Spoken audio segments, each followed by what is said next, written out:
Another week, another episode of Football is King here on Pick Swap Media. Ryan Coyle and Nick McClay back for another episode going around the college football and NFL carousel. Each and every week, plenty of topics to talk about. We had an awesome college football slate last Saturday, a handful of good NFL games on Sunday. I can't believe we're basically already halfway through the NFL season. Some of these college teams are next week will be in week 10 of college football. That just doesn't sound right how quick it's got here, but we're full force. Tuesday, Wednesday, Thursday, Friday, Saturday college games. We got Thursday night football coming up this week with the Chargers and Vikings. Sunday games as always. Monday games. Football is definitely in full swing. Some teams, it looks like in the NFL, are beginning to quit and not really caring. And then college football, you're starting to see some teams separate. But I think it's going to be an awesome run down the stretch. A lot of these teams have to play each other. Might be a couple 9-3 teams that even get into the college football playoff this year just because of how many teams are going to be playing each other and beating each other down the stretch. So a lot to get into today, Nick. We're going to talk a lot about the college coaching carousel. It might be the biggest one we've ever seen. So let's get ahead of it. But welcome back, and how are we? Yeah, man, like you said, we're already pretty much halfway through the football season on both college football and NFL, and it's just crazy to think about how fast that it really goes. But like you said, this is when we kind of start to see who teams really are, whether it be in college football, teams, take a step up to really make a push for the college football playoff, and then in the NFL, like you said, teams are either starting to quit and tank for a draft pick or really take that next jump to become a playoff team. So we're going to touch on it all, a lot to talk about, especially coaching in college football, a lot of, open spots and a lot of, spots that will become open as the season goes on. So, I can't wait to get into all of that.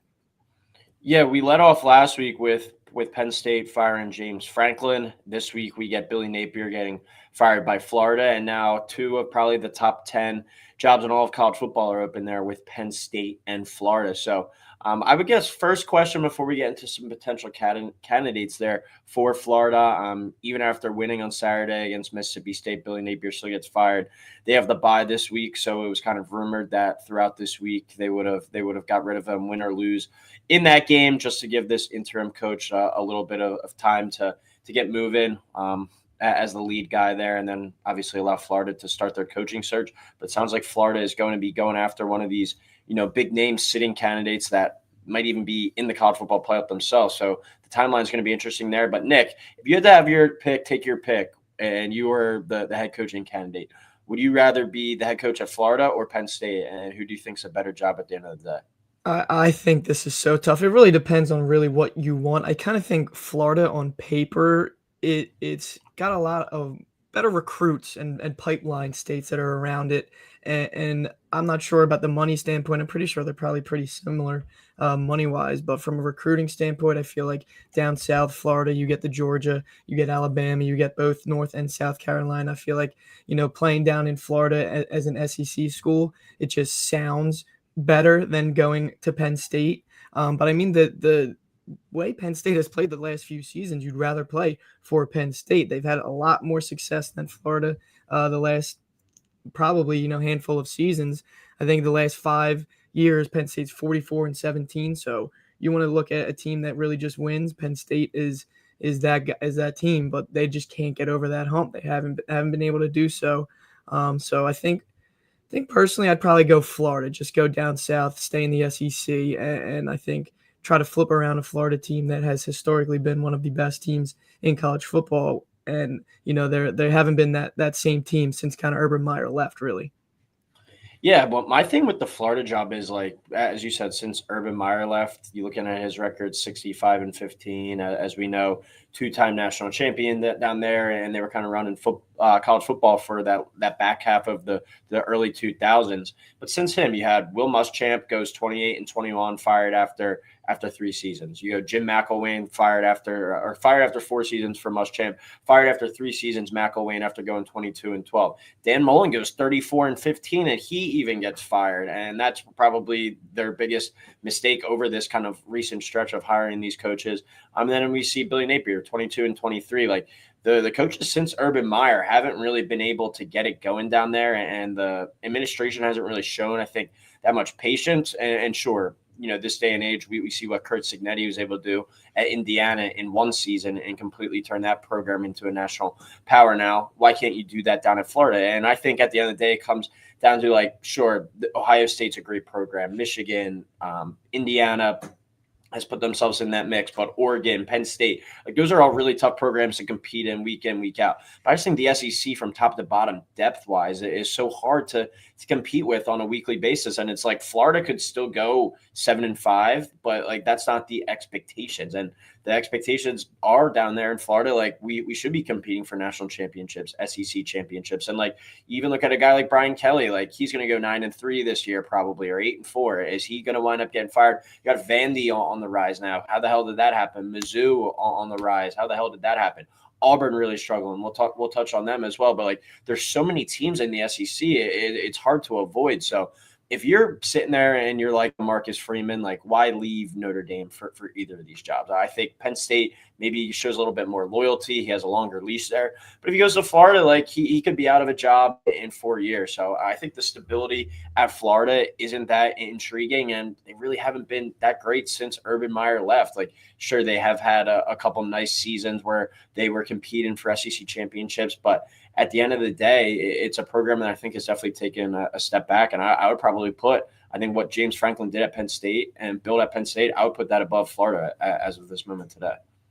Yeah, I mean, probably Penn State going off of Penn State as with Florida, I would say the best job on the market right now. I think with the history, the money, everything that they have, and like we touched on the recent success of Penn State, they just came off of a semifinal appearance, 44-17 in the last 5 years, as we just touched on. But they're pretty committed to winning and having that success. We just saw them buy out James Franklin, who, what was it, $50 million? I think they have to pay him, like, to get rid of a coach that has been a winning resume, has a great recruiting, background, but just can't get over the hump of beating the big teams in the country. They even paid 2 coordinators, paid them well too, and still, flat on their face. So I think, where do you really go if you're these 2 schools? Like, where other direction can you go to get over that hump? Yeah, it's going to be one of the main kind of talking points. Like, we'll talk about it now, where Penn State, when we were on here last week, we were talking about Cignetti was probably the guy that they were going to make the big swing for, if not Matt Rule. Cignetti obviously gets the big extension, becomes the 3rd highest paid head coach, and then Matt Rule goes out and lays an egg on Friday night against Minnesota. Like, is that really it? Has he proven recently enough that, like, he's worthy of being one of the 5 highest paid college football head coaches? Like, he's been a good coach, he's been a winner, but, like, also, again, at the end of the day, like, has he really ever taken a team or a program over the top? So, like, where do you kind of think Penn State's looking at from here? Eli Drinkowitz has been a name that I've been hearing. Marcus Freeman, it sounds like, is a name that's going to be in the mix.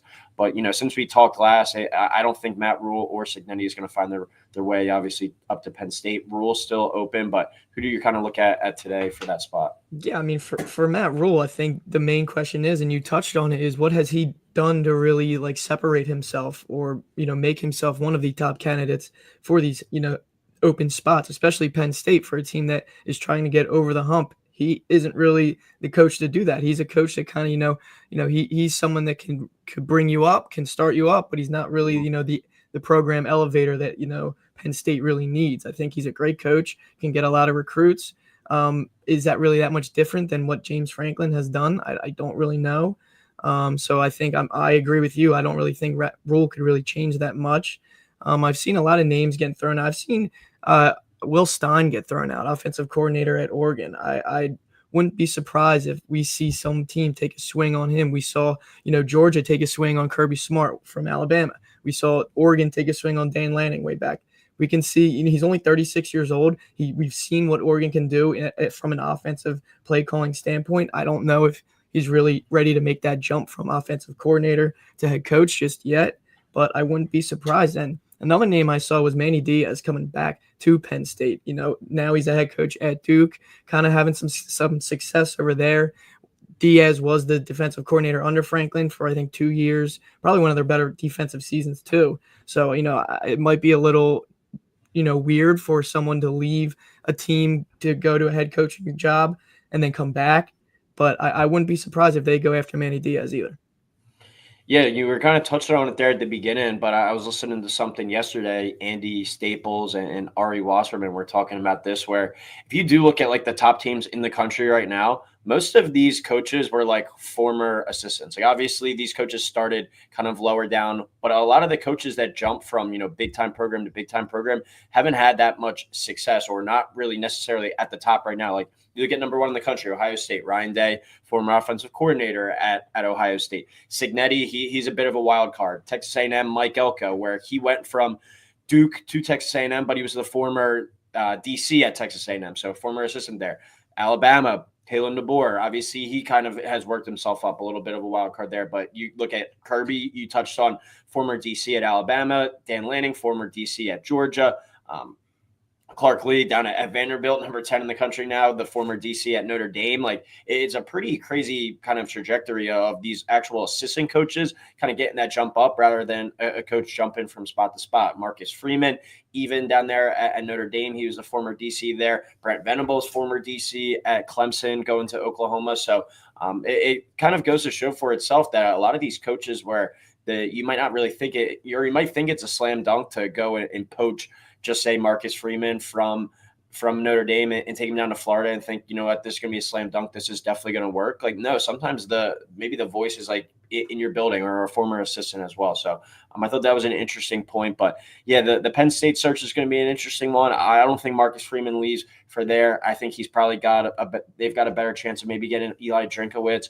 See if he is willing to make that step up to a Penn State. But I do like the name, kind of like a Will Stein coming from Oregon. I think they need to go out there and get somebody different, a little bit of a home run swing, as we touched on last week with Alex Golish. I haven't heard his name brought up that much, but he's still a name that I would certainly check on and think that offensive firepower and system would be a nice change up there for Penn State. So let's transition over to Florida now. We talked about they fired Billy Napier, and it sounds like there's 4 names in the mix for that one.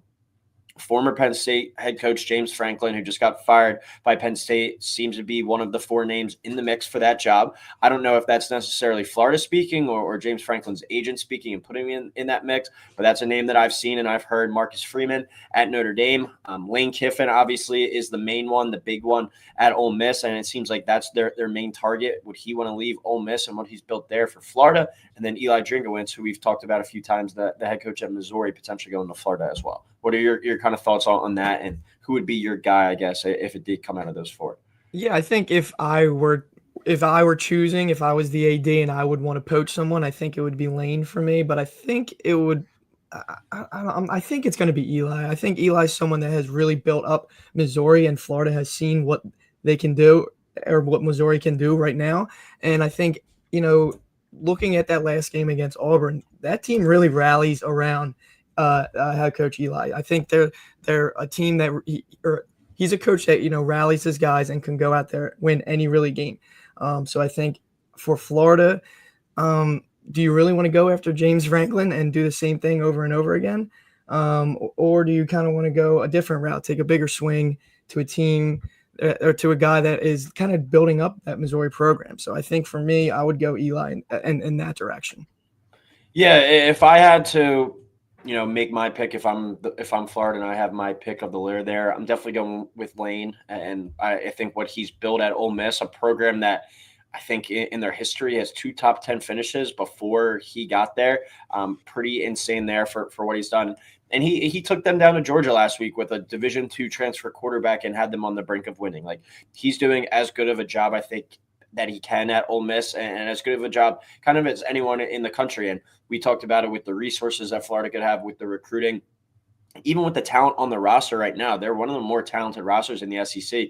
Billy Napier just wasn't able to fully put it together. If DJ Lagway really is this 5-star can't miss prospect at the quarterback spot, Billy Napier has done a terrible job developing him and cutting back on those turnovers. Lane Kiffin's been able to turn a Division II transfer quarterback into a potential Heisman winner there in Trinidad Chambliss. So I think if you're Florida, it's a slam dunk to go out there and make your biggest offer, make your main target Lane Kiffin. But at the end of the day, does Lane want to leave there and kind of what he's built? It's an interesting scenario. Lane has been pretty vocal, too, about Ole Miss's lack of respect, I think, in terms of the TV networks, just like a point to to compare it to. It's like they put them on like the 3:30 games for their big games, where if they go to LSU, that would be the night game. Like, and he's talked about that before. It's obviously one of the, with these top SEC teams, not one of the biggest crowds and one of the biggest fan bases. So that kind of gets used against him as well. But money for money, they can pay. They've shown the ability to go get guys out of the portal. I think kind of why, unless you just want a fresh start and a new challenge, why step back and go to an inferior program right now that I think it is in the SEC. Yeah, I've also heard some like Kenny Dillingham, his name getting thrown out there, but he's someone that kind of intrigues me coming off that obviously a Big 12 championship, Arizona State, and we see kind of like Eli, how I just said that, how that team just responds to him. They love him.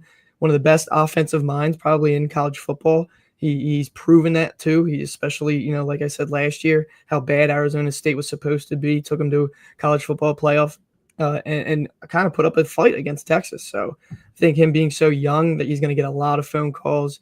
I'm not sure really if it's worth it for him to go to any other school, really what he's built up at Arizona State. I think he's really changed, and built up that culture. So I think they might just give him a blank check down there. And another name that I really don't want to say, but Matt Campbell. I think his name's been thrown out the last few years, even NFL coaching. I think he was getting brought up heading in the last year, but he's won Big 12 Coach of the Year 3 times, kind of brought Iowa State to being relevant again, brought him to the Big 12 championship game last year. They obviously lost, but first, 11-win season in program history. So I think he's a solid coach. I just think, for an Iowa State fan, I would suck for him to go.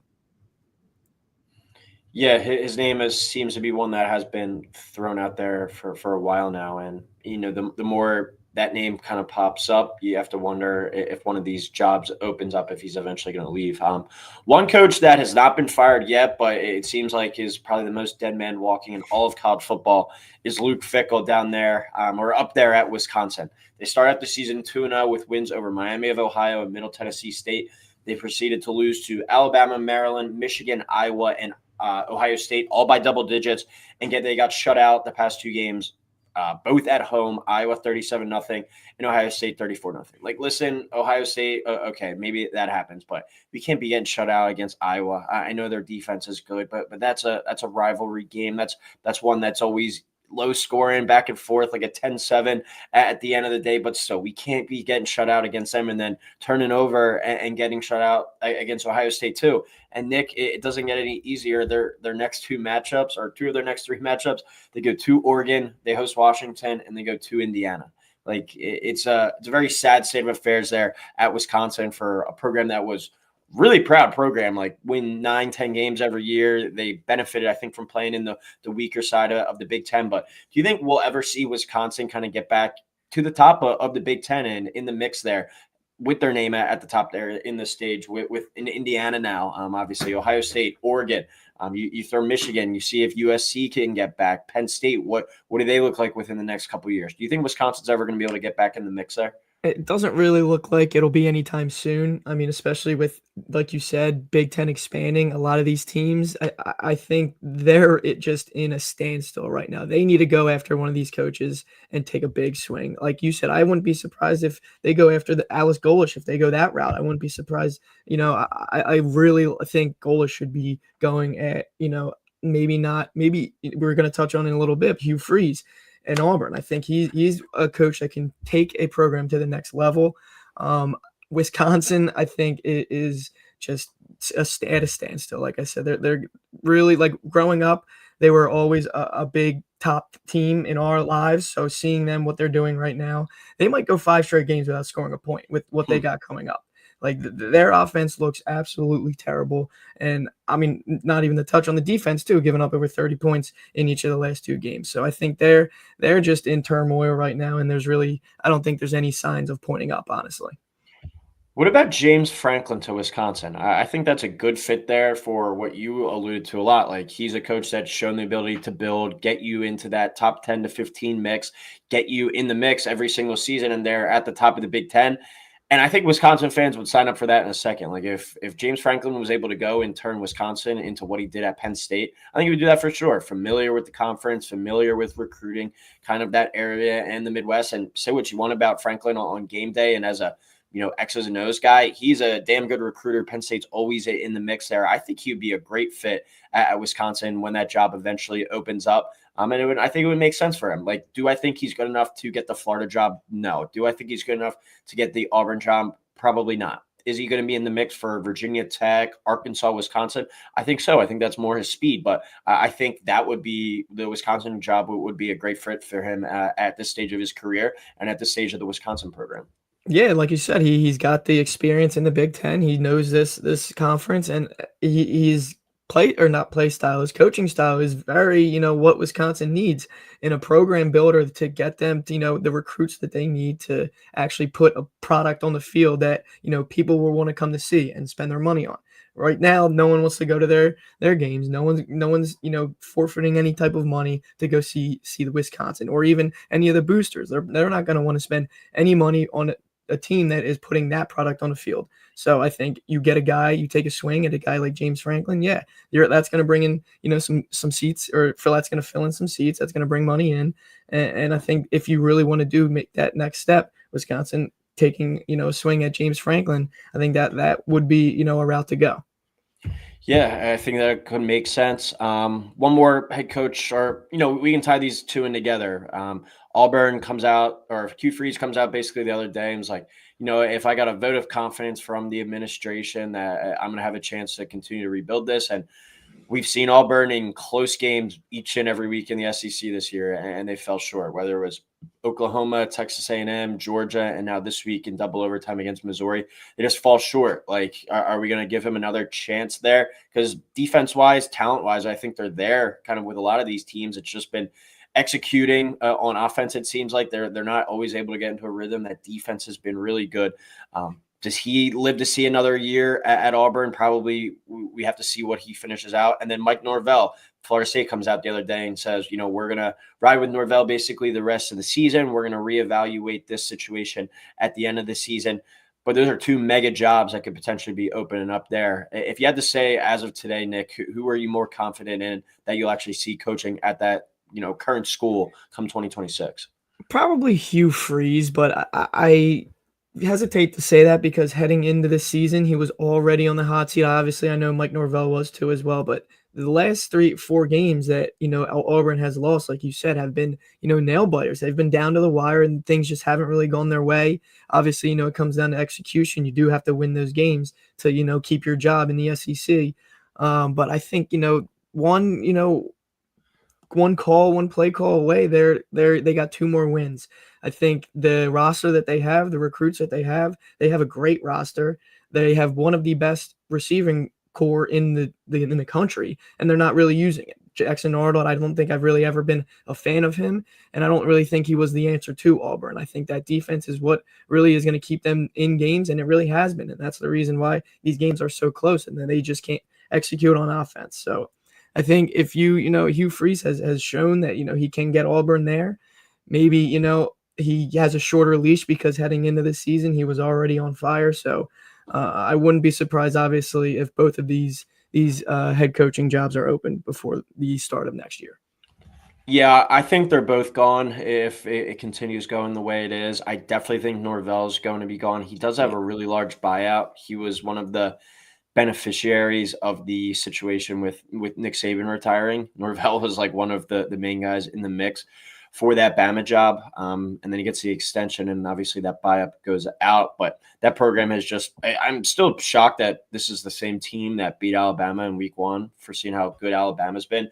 Because since that ACC championship win over Louisville, the first game that Florida State played without Jordan Travis at the quarterback spot, that program has been on a downward spiral. That the game against Georgia in the bowl game, then the game against Georgia Tech last year to open up the season. Then, as we saw, that entire season last year was a complete disaster. They win that Bama game to start off the season, but since then, they've really struggled. So it definitely just seems like a situation where they need to change there.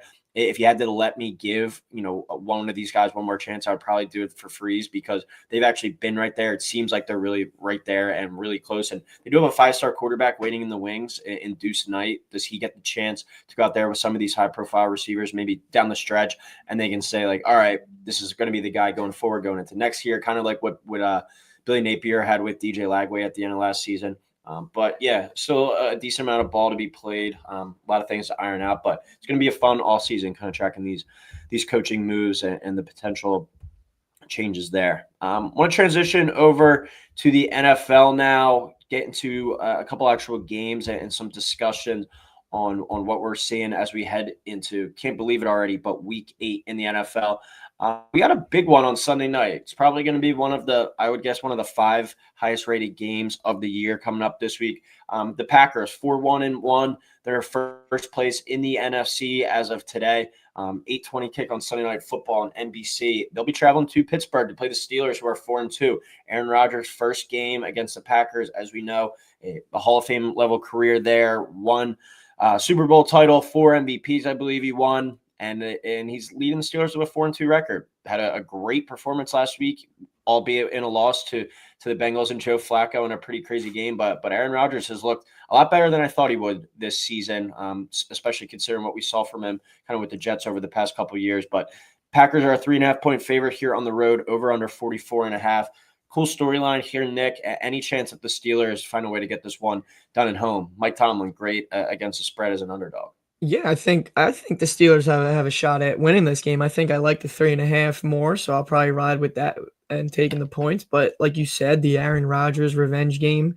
Packers haven't really looked all there the last couple of weeks. Back-to-back games where they were in tight games, one with the Bengals and one with the Cardinals, 2 teams that they should beat. There were 2 uglier, wins, way uglier than expected. And like we touched on a couple of weeks ago, the Steelers were off to a hot start. I didn't think this, Rodgers signing to start the season would move the needle for me at all, but they got off to a hot start, and everyone else in the division, did not. So, obviously Flacco comes, to Cincinnati and beats them last week, but, this offense still put up 33 points.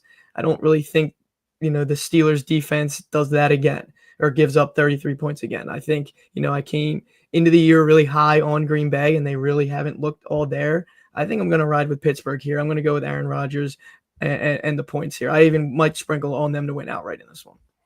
Yeah, I love the plus 3.5. We talked about it towards the beginning of the season, like maybe or a couple weeks in when we did give out Steelers plus 475 to win the division. A very doable schedule. They haven't really necessarily beat that many great teams, but they beat the Patriots, who are looking pretty good. The Vikings, who are a bit up and down. Last week it was a pretty wild game against the Bengals, but still they have a doable schedule. I don't think they have Murderers Row coming up. Packers and Colts are tough games, but then they play the Chargers, Bengals, Bears, all winnable games. Bills, they get at home. This is a Steelers team that could still, you find a way to go out and get this one. You're sitting there at 5-2. I think that entire fan base, that entire franchise would have signed up for that if you told them that at the beginning of this season. So this is kind of a door opening game for this team to really kind of push themselves forward in the NFC or in the AFC North. Because I think if they win this one and the Ravens lose to the Bears this week, that's going to be a very tough mountain for the Ravens to climb. I mean, you look at the Packers. Like, I think Packers are very beatable. Look who the Packers have beat. Sitting there at 4-1-1. No one has said a bad thing, I feel like, about them all season. Michael Parsons needed to basically put the entire team on his back last week to win. But they beat the Lions week 1. That was a very impressive victory. Since then, it's the Commanders, who I wasn't buying coming into the year. I don't think they're going to be a playoff team. At the Browns, they lose to inexcusable loss. They tie the Cowboys. We're going to talk about them in a little bit, 40-40. That was a pretty wild game. And they beat the Bengals, who are obviously have really struggled this year without Burrow. And then last week, they need a comeback effort to win at the Arizona Cardinals, who are one of the worst teams in the league. Like, what have the Packers really done to separate themselves, Nick, and people to really put them on this throne as the best team in the NFC? Yeah, I don't really think they have it all. And I know coming into the season, I was a lot higher on the Packers than you were. I think I had Packers winning the NFC, but showing it right now, they don't look like the top dog in the NFC. Their offenses look pretty, stale. I know Josh Jacobs has done his thing, but I just don't think, the receivers that they have really ever step up. I know you go out and draft Matthew Golden. I think he really, needs to get more involved. I don't know if it's him or just the offense that they're in that needs to get him more involved. But I think that offense needs to operate way, way more efficiently than what, it is right now. I thought they were going to be, coming out firing, coming out chucking the ball, and they're really not. They're more of a run-heavy team when, you do have Josh Jacobs it makes sense. But at the same time, I think you can't be one dimensional. And at this point, it kind of seems like that's what they are. Yeah, Josh Jacobs has been awesome. But that was my biggest thing with them coming into the season, where I was still worried about the passing game. Like Jordan Love has been good in spurts. He's got good numbers this year, 10 touchdowns to only 2 interceptions. But I just don't think that they have like that number one receiver on the outside. I really don't think they have like a legit 1A or 1B kind of like the Eagles have. Like I think if Devontae Smith was the number one receiver on basically any other team besides 10 in the NFL, he's probably a wide receiver one. And you can say what you want about the Eagles passing game, but we saw how good those receivers can be working together last week. When you look at the Packers, I don't think they really have any of those guys that strike fear into you. Like Romeo Doubs, a solid player. Golden, okay, a rookie, still kind of emerging. Christian Watson, not in the lineup yet. Jaden Reed has been in and out of the lineup, but like they don't have an alpha on the outside to scare me. I think that kind of holds that offense back. But a team that does have some alphas on the outside, and I'm starting to get a little bit more and more scared of this team each and every week, is the Dallas Cowboys. They're looking damn good. That defense is really struggling, though. But that offense, each and every week, they're going out there and putting up points. 44 points last week, 27 the week before, 37 the week before that, 40 the week before that. They had a dud against the Bears where they only put up 14, but they put up 40 against the Giants. And then the season opener against the Eagles, they only put up 20 points. But this Cowboys offense is clicking on all cylinders. Dak Prescott, 1,800 yards already, 16 touchdowns. They haven't turned the football over in their last 4 games. Javonte Williams has been one of the more underrated signings of the entire offseason, 592 yards, 6 touchdowns. George Pickens has been awesome, 607 yards and 6 touchdowns. Jake Ferguson's been great. CeeDee Lamb's back in the fold now. It's a Cowboys offense that, no matter how bad that defense is, they're going to have them in the game each and every week, Nick. Yeah, I mean, touching on, they're playing the Broncos here, coming off one of the craziest comebacks in probably my recent memory. 33 points in the fourth quarter is insane. And the way that they won also by the Giants kicker just missing an extra point was funny. But like you touched on, the Cowboys, they're a really strange team. They can put up over 30, but they give up 30. Obviously last week they only gave up 22 to Washington. It just, for me, it's hard to trust that defense. But Dak is playing like an MVP right now, second in the league in both passing yards. You touched on 1,800 and 16 passing touchdowns. And obviously they could be a little inflated because of how much they have to throw the ball and how the defense, makes them have to throw the ball. But it's hard to ignore those numbers at all. And also the Broncos are just one of the more confusing teams to me too. They can look really good on both sides of the ball one game and then completely different the next game.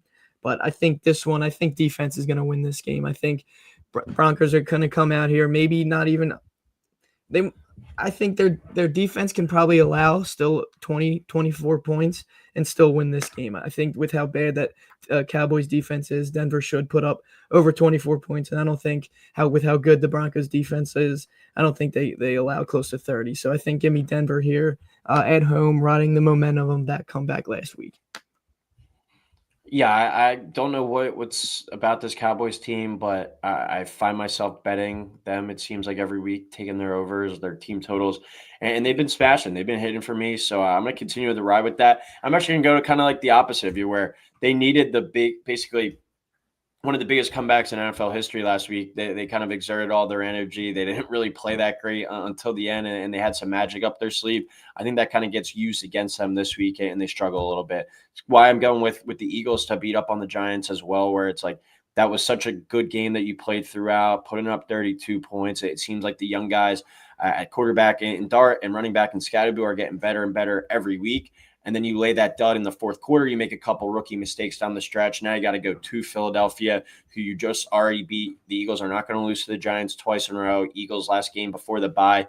Just too many things, I think, going against the Giants there. So both teams from that game last week, I think, are going to struggle a bit this week in what could be a tough week for both of them. But to wrap it up this week, Nick, on the NFL kind of side of the discussion, biggest, I think, story of the league so far this year is the Indianapolis Colts. 6-1, sitting there alone at the top of the AFC South. Daniel Jones has obviously reinvented his career here in Indianapolis. 1,700 yards on the year, 10 interceptions. Jonathan Taylor, 697 yards and 10 touchdowns on the season. He has 3 straight games, I think it is, or 3 games this season with 3 touchdowns in them. He's been freaking awesome. Tyler Warren's been great. Some statistical measurement shows that this Colts offense is the most efficient offense in the past century. They have 33.1 points per game, 250 passing yards per game, 130 rushing yards per game. They're all tied for the top.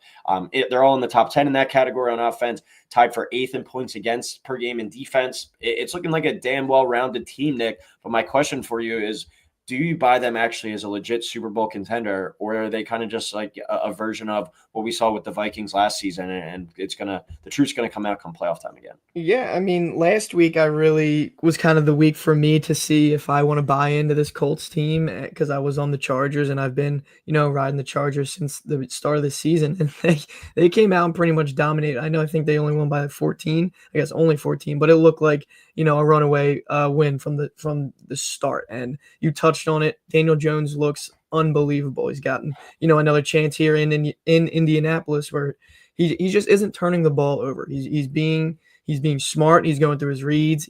And to match that with Jonathan Taylor, who has been absolutely dominant, one of the best running backs in the league, probably the best running back in the league right now.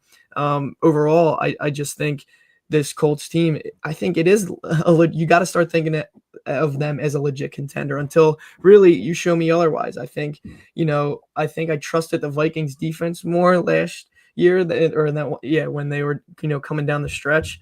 Colts defense could be a little shaky, but I think the Colts are legit, and they really proved it to me last week. I think you have that running game compared or mixed with Daniel Jones not turning the ball over. I think that's a recipe to win.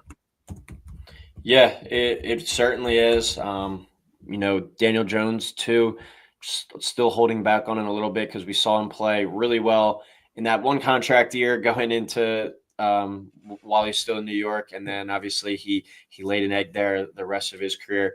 Like, how much money do you commit to him? Does he go out there and get a Sam Darnold contract? Does he get a Geno Smith type contract where he's not one of the top 10 highest paid guys, but he's right there kind of in that next mix? He's going to still be able to earn himself a lot of money throughout the rest of the season. So a lot of ball to be played. But next week, we'll be getting back into talking about some more individual games. But I thought kind of this stage of the season, good time to kind of reevaluate things from a 10,000-foot view. But anything you want to touch on, Nick, before we head out regarding this upcoming week in college or the NFL? No. I want to talk one Heisman ticket that I think I really lottery ticket. I'm looking at Haynes King right now at plus 8,000. I think, at plus 8,000, flyer down the board, doesn't have the best passing stats, only 1,176 passing yards, 4 touchdowns, and a pick. He has 560 rushing yards, which is top 40 in the nation, and 10 rushing touchdowns, which is 3rd in the nation. And this Georgia Tech schedule, they're already ranked 7. They're 7-0 on the year, and they play Syracuse, NC State, Boston College next. Then they go, they play Pitt, who's been hot, so that could be a tough one. Then they finish off with Georgia. So if they can go into Georgia undefeated, I think this price is going to be a lot lower. So if you want to hop on something, a flyer down the board, I think Haynes King is worth it, in my opinion. Yeah, Diego was in kind of a similar situation just a few weeks ago. I think he was a little higher than 80-1, but he's all the way up to 7-1 now. It's the Heisman market's just such a tough one to get into. All over the place. Our boy Carson Beck was, I think, either first or second last week, and now he's all the way down to 60-1. It's a ever-changing week. So that's the beauty of it, the chaos, the fun there. But as always, everyone, thank you for tuning in here to Football is King on Pick Swap Media. Like we said, we'll be back next week talking a little bit more individualized games, talk about some more storylines. But as always, everyone, please subscribe, and we'll talk to you next Tuesday.